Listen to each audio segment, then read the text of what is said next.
Hello ಸ್ನೇಹಿತರೆ, ಚಿಗುರು YouTube ಚಾನಲಿಗೆ ಸ್ವಾಗತ.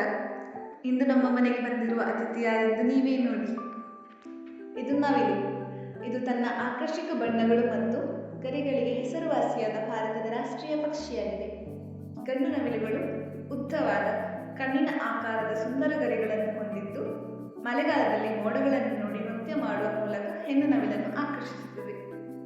ಗಂಡು ನವಿಲುಗಳು ಗಾಢ ನೀಲಿ ಬಣ್ಣದ ಕುತ್ತಿಗೆ ಮತ್ತು ತಲೆ ಹಾಗೂ ಉದ್ದನೆಯ ಗರಿಗಳನ್ನು ಹೊಂದಿರುತ್ತವೆ. ಹೆಣ್ಣು ನವಿಲುಗಳು ಬೂದು ಅಥವಾ ಮುಸುಕು ಕಂದು ಬಣ್ಣದಲ್ಲಿದ್ದು ಚಿಕ್ಕದಾಗಿರುತ್ತವೆ. ನವಿಲುಗಳು ಮುಖ್ಯವಾಗಿ ಕಾಳುಗಳು, ಹಣ್ಣುಗಳು, ಎಲೆಗಳು, ಕೀಟಗಳು ಮತ್ತು ಸಣ್ಣ ಪುಟ್ಟ ಹಾವುಗಳನ್ನು ತಿನ್ನುತ್ತವೆ. ಇದು ಸಾಮಾನ್ಯವಾಗಿ ಸುಮಾರು 20 ವರ್ಷಗಳ ಕಾಲ ಬದುಕುತ್ತದೆ. ಭಾರತದ ಸಂಸ್ಕೃತಿ ಮತ್ತು ಸಂಪ್ರದಾಯದಲ್ಲಿ ನವಿಲಿಗೆ ವಿಶೇಷ ಸ್ಥಾನವಿದೆ. ಇದನ್ನು 1963ರಲ್ಲಿ ಭಾರತದ ರಾಷ್ಟ್ರೀಯ ಪಕ್ಷಿಯಾಗಿ ಘೋಷಿಸಲಾಗುತ್ತದೆ. ಮಳೆಗಾಲದ ಆರಂಭದಲ್ಲಿ ಗಂಡು ನವಿಲು ತನ್ನ ಗರಿಗಳನ್ನು ಬಿಚ್ಚಿ ಆಕರ್ಷಕವಾಗಿ ನರ್ತಿಸುವುದು ನವಿಲಿನ ಪ್ರಮುಖ ಆಕರ್ಷಣೆಯಾಗಿದೆ. ಇವು ಭಾರತ, ಶ್ರೀಲಂಕಾ ಮತ್ತು ಇತರ ದಕ್ಷಿಣ ಏಷ್ಯಾದ ದೇಶಗಳಲ್ಲಿ ಕಂಡುಬರುತ್ತವೆ. ಹೀಗೆ ನಮ್ಮಲ್ಲಿಗೆ ಬಂದಂತೆ ನಿಮ್ಮಲ್ಲಿಗೂ ನವಿಲುಗಳು ಬರುತ್ತವೆ. ಹಾಗಿದ್ದರೆ ಕಮೆಂಟ್ ಮಾಡಿ, ಶೇರ್ ಮಾಡಿ, ಲೈಕ್ ಮಾಡಿ.